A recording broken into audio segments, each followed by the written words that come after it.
السلام عليكم ورحمة الله وبركاته. بسم الله والصلاة والسلام على رسول الله وعلى آله وصحبه من اتبعهم بإحسان إلى يوم الدين. Inshallah, we continue with another story. Today we have the story of Prophet Musa. So this story begins with it's a very extremely it's a bigger story also. It's like similar to the story of Prophet Yusuf, but it is a very beneficial and a beautiful story. And it has a lot of lessons to be learned. So the story begins with a pharaoh, and this pharaoh, a pharaoh of Egypt. The story takes place in Egypt, and this pharaoh is a king ruling over the Egyptians, and he has a group of people whom he had enslaved and made him work for him, and these are the children of Israel. And Israel is another name for Prophet Yaqub. So the children of Israel, if you remember, Prophet Yusuf previously, him and his brothers came and remained in Egypt, and they moved to Egypt. So the children of Prophet Yaqub had kids, and their kids have kids. So they became like a big group of people, and these people remained in Egypt. So they end up now becoming like slaves to the king of Egypt, and the king of Egypt is a pharaoh. Okay, it's called a pharaoh. That's the position, and he is not just a king, but he's also looked at as a god.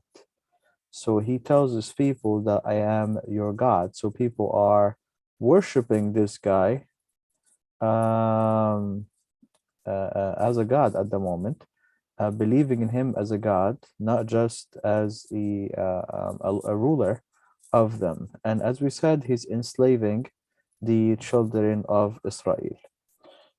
Anyway, so the story begins with this pharaoh. As we mentioned, he had the children of Israel working for him, building things for him and doing things for him and stuff like that. And he was very unjust with them. One day, this king, this pharaoh, have seen a dream, and this dream was a disturbing dream that he saw, a dream of destruction to his city and stuff like that. So he goes and start to ask around. He started to ask his trusted individuals to try to find him somebody that can interpret this dream for him. But then he's unable to interpret this dream until finally he was able to interpret to be that someone is going to be born, a boy, a child is going to be born, and this child will cause the kingdom of the Pharaoh to be gone, all of it to be gone. So the Pharaoh, afraid for his kingdom, he had ordered the soldiers to take the children from their moms, all the newborn children that were born for this year, to take them from their moms and to kill all of them, all the baby boys. And that's exactly what they end up doing. At this time, who was born or who was about to be born was Prophet Musa. His mother was pregnant with him. So when she heard about this, she kept her pregnancy a secret until she had her child. Then she took her child, and she wanted to make a plan to keep him safe. So she went, her and her daughter, and she was inspired by Allah to do something. Allah inspired her, right? That put him in the river, and don't worry, we will return him back to you. She's a promise of Allah, and she trusted in Allah, putting her baby in such a dangerous place. She puts a baby in the river and lets him go, put him in the water, and she lets him go. And this is, of course, it's a leap of faith that she's taken, trusting in Allah, believing in him. So that's exactly what she does. She puts a baby in, and now the baby is going down this river until he ends up at a place where the mother of Musa did not anticipate and certainly did not want the baby to go there. And where was that? The baby ended up right at the castle of the pharaoh. So the wife of the pharaoh ends up taking the baby in, right? She's a queen and she likes the baby. And it didn't seem like they had any baby boys, and she wanted to keep him as a child. So she tells the pharaoh that this baby showed up at the shore, and I want to keep him. And she's able to persuade the pharaoh to accept. So he accepts, and now they end up raising this child. And see how ironic this is, how strange that the actual boy that the pharaoh was looking to kill ends up coming to his house, being raised by him. The same boy he's afraid that he's going to get his kingdom destroyed is the same boy who ends up at his castle and is about to be raised by the pharaoh himself. And that's why no one can run away from the decree of Allah. So take the baby in. They start taking care of him.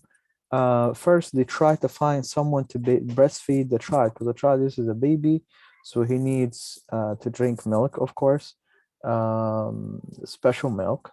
Now, to breastfeed this child, they tried different women to breastfeed that child, but the Prophet Musa would not drink from any of them as a child, as a baby, refused and rejected all of them, and he continued to cry until the sister of Prophet Musa, who had followed the trail of the baby and found out that the baby is in the castle, she is the one that proposed to them that I know someone who can breastfeed him and be good to him, and he would accept this person.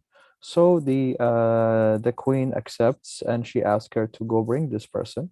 So they go to the house of the mother of Prophet Musa, and then they end up bringing the mother of Prophet Musa. And again, how strange is this? The mother of Prophet Musa is brought to Prophet Musa, who's the infant who the Pharaoh has been warned about, who he was trying to kill. He ends up in his house, and the mother ends up the one breastfeeding her own child, and they're gonna pay her to breastfeed her own baby. How strange is that? So she takes him and she breastfeeds him, and he accepts, of course, her milk. And she continues on. He's growing up, he's getting big. He's learning things, of course, in the house of the Pharaoh. He's being treated very well and educated very well and everything. Until Prophet Musa growing up, he was blessed by Allah with a lot of strength, very strong, um, and very well built. Until one day, Prophet Musa is walking in the city, and then he finds a man from the children of Israel, the children of Prophet Yaqub, the Jews, being hit by one of the Egyptians. So he's asking him for help. The person was getting beat and getting hurt. He's asking Prophet Musa to help him. Prophet Musa comes to try to help and to stop the fight. And as he is speaking with the person who was attacking the Jew that was related to Prophet Musa, he ends up striking that guy. And what happened was the guy ends up dead. Again, we said Prophet Musa is very strong. Now, Prophet Musa, did he mean to kill the person?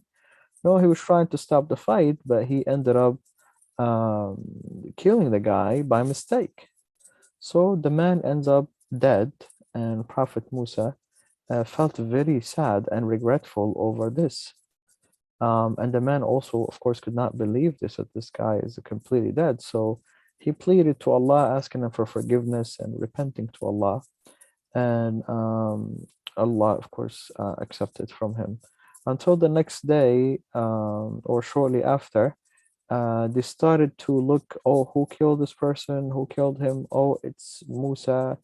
So the Pharaoh received the news. So then, one of the men, one of the people in the city came to Prophet Musa to warn him, like, go, you have to go. People are gonna be after you now. They're gonna try to capture you. So Prophet Musa, hearing this news, gets ready and he flees out of the city, running out of the city until he ends up in the desert. He's heading for a different city, so he can be saved from these people who are trying to capture him. Um, and we're going to stop at this segment here. So we'll continue, inshallah, next time to what had happened to Prophet Musa after that. So let us analyze first what are some of the lessons that we can learn from this segment of the story. Because the story has a lot of things that we're going to learn about Prophet Musa. So what we see here in the beginning, one of the most beautiful lessons here, which is the trust in Allah. It all comes down to this moment, the moment that the mother have decided to trust in Allah, His promise. Allah told her, if you're worried about your child, put him in the water, right? And don't worry, I will return him back to you. She believed these words. She trusted in the words of Allah. She trusted in the promise of Allah. And this must have been very difficult for her because it's such a hard thing. Imagine somebody having to put their own small, tiny baby, an infant who's still being breastfed, put the baby in the water by itself.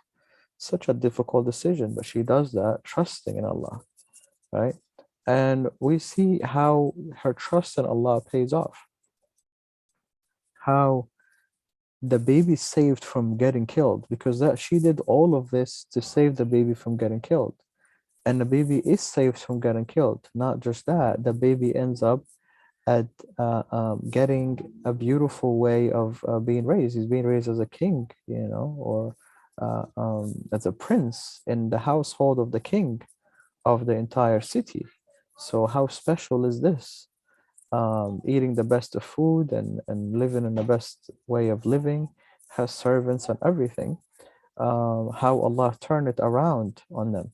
Also, you see here, we learn that you cannot run away from the decree of Allah. You see, the Pharaoh is trying to run away. He learns about something that is destined for him to happen. Allah decreed for him that there is a child that's going to take away the kingdom of the Pharaoh.